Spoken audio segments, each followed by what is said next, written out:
Hey, good evening, good evening, good evening. It's your boy Rajim, aka the King of Romance, and I'm chilling with my man over here. Good evening, good evening. It's your man, the real justice. We got something for you, man. Yeah, we got another one for y'all. As always, we got Cornelius Maxwell in the house, man. Y'all give it up for Cornelius Maxwell, man. Hey, welcome, brother, man. Hey, tell the people about yourself, man, and where they can find you, bro. Well, appreciate it. I appreciate you guys for having me on the show. I appreciate your audience investing their time to listen to me and this conversation. I hope that someone is inspired to learn something from this conversation that we have. A little about myself. I'm Cornelius J. Maxwell. I'm a U.S. Army veteran. I'm up for a 2021 Academy Award for what I call the Transition Units Theory. It's designed to help save the lives of 2 million veterans with PTSD, homelessness, and things of that nature. Also, I'm the author of this book titled Unapologetically, I'm a Man. And as you see right there, that's the painting that the cover is an oil painting. My mother painted that for me. So she's an artist. So yes, and the book's been out since June and it's on Amazon. And I was inspired to write this book by MLK, his last protest, I Am a Man. So I really became truly inspired. And like I said, we're gonna talk a little more about, the book and why I went so in depth in the book and things of that nature. So like I said, I appreciate everyone for investing their time, and like I said, I'm ready to get started on this conversation. So yeah, man. Yeah. First of all, let me tell you this. I got it. My connection to you, brother, is this. My grandfather, uncle, and my brother are all named Cornelius. So yeah, you know what I'm saying? So that's a plus already. All right. Cornelius, man, that's crazy. So definitely.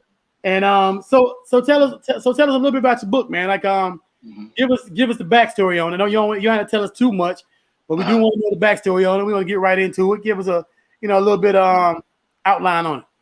All right. Well, like I said, I was inspired by Martin Luther King Jr. when he was giving his last protest. I'm a man, and in doing so, I just became really inspired. And like I said, I was just doing research at first, and I ended up writing a poem titled "Unapologetically, I'm a Man," which I titled the book after because it inspired me. But then it also started thinking a little further, and I was thinking, when he said "I am a man," why did he have to say "I am a man," and why did he die when he said "I'm a man"?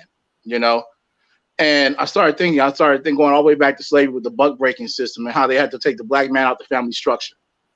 Okay. Right. And then I looked into the 1960s when they said, we'll give you welfare if you take the man out the family structure. So I was like, why is it that you have to always take the man out the family structure?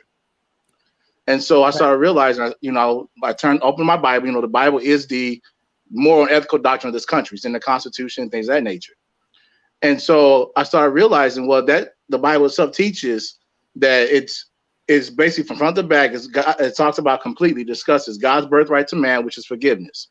Okay. Right. And forgiveness determines it goes both ways when you've been wrong and when others are done wrong by you.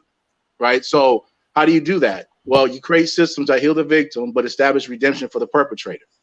Right. So that applies to all of us. How do you make this right? If I done wrong by you, how do I make it right? If you done wrong by me, how do you make it right in a nutshell? And I got really inspired by that. And I started just putting it all together and thinking, and I put it in a poetic format. So the entire book's a poetry book, but it's based upon my concept in which I feel that America should be able to atone for its treatment to the black community. And so I do that, but I'm teaching on now is about what I consider like my 5-phase plan. Right. And what I consider that 5-phase plan for atonement is the first phase is political influence, right? If we as the black community can acquire political influence, which is something we've never had, it put us in a position where we've never had before. For example, when immigrants come to this country, there's political influence or there's political legislation that permits them to do so, right?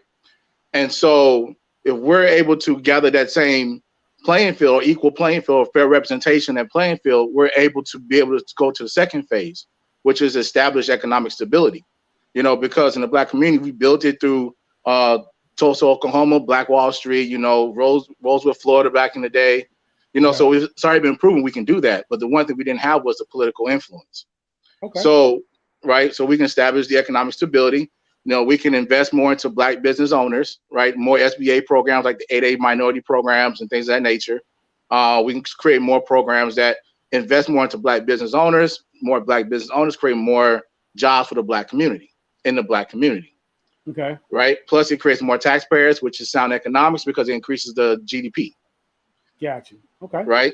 So now the third phase is education, healthcare, because now you have more taxpayers in the community. You're able to pay for the quality of education and healthcare because those are determined by more taxpayers, right? Which leads to the fourth phase, of course, is home ownership and land ownership, which is pretty much because now you have consistency in income. Now you have your own business, your own thriving community. You can loan money and invest within each other, right? Sure. So now you are able to buy homes and land and things of that nature, which creates the fifth phase, which is the birthrights. We're able to pass on birthrights because birthrights they're your identity, which is your name, your customs, your heritage, right? They're also spiritual.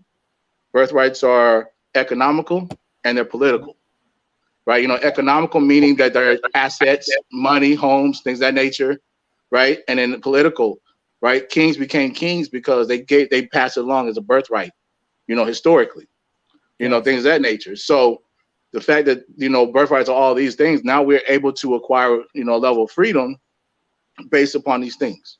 So overall, I put this type of thought into the book, you know, because I wanted to see if I can make a difference, inspire others to think differently. So, you know, like I'm inspiring Black people to be more involved in politics, you know, be involved politically. You know, you just can't watch the news and say, oh, that's enough, right? Yeah. You can be involved at the local level. They have meetings, like you can go to a place like Chili's and they have meetings there, no matter what party you're part of.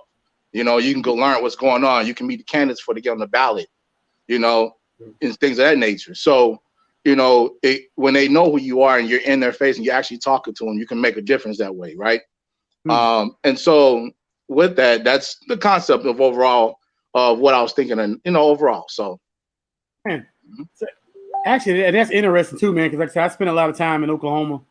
I learned a lot about Black Wall Street, that type of stuff, or whatever. And it's like the more I think about it, like I said, a lot of times I should be more inclined to know more. You get what I'm saying?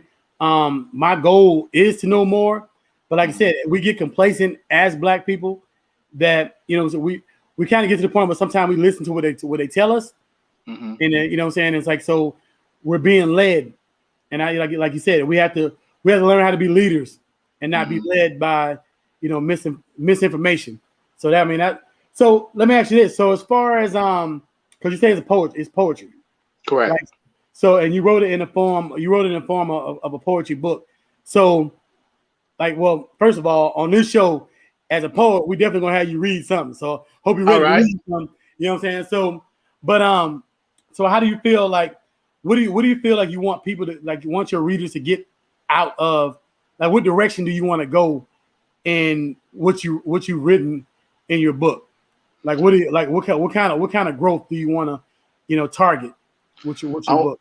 I want to target, like I said, the birthright, and for the Black community to understand the value of the birthrights and who you are, right? Because that's your identity, right? Because when you look at it, remember in the 60s when Malcolm X was saying, or the Nation of Islam, they would say they changed their name. Like Malcolm X said he changed his name from Malcolm Little, was his birth name, right? And then he changed it to the letter X, meaning the algebraic variable for the unknown, right?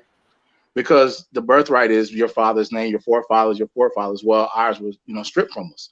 So the fact that I'm looking at it from the same example where, you know, where from Moses' perspective, when he came into Egypt and said, Pharaoh, let my people go.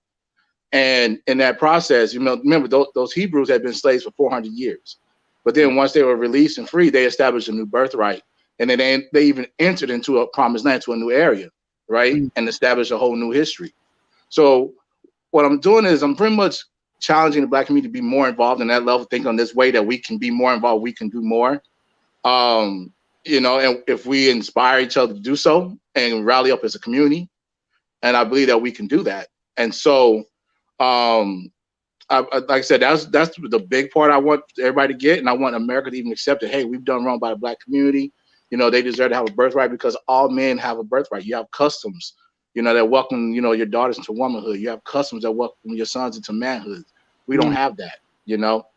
And there's a famous author, his name is Dale Carnegie, and he wrote this book titled How to Win Friends and Influence People, right? And one thing he said, and I mentioned this example to everyone, the one thing he said is, there's nothing more sweeter or personal than for someone to hear their own name. Ah, okay. Huh. And in the Black community, we've been stripped of that. So we'll never know what that really feels like until we establish a new birthright. And so that's the whole point that I've been teaching. That's why I want you to get out the book. I want America to say, hey, we need to help them fix this as well. Black community figure, hey, we can get involved. We do what we can as well to make, to improve our circumstances. And I really want us as Black men to step up and say, hey, we have to determine what that is, because as men, we are the carriers of the birthright, right? Yeah. So, we determine that. And I figure we come together and we figure out what that is and how to develop that and scale it, to last for generations. So. Gotcha. Hey, do me a quick favor, because my producer just texted me and said that we switched over to the other link. So okay. What I'm gonna do is I'm gonna end this broadcast and put us on the other link. Okay. So I do apologize, but for some reason we ended up on the wrong link. So give me a second. All right.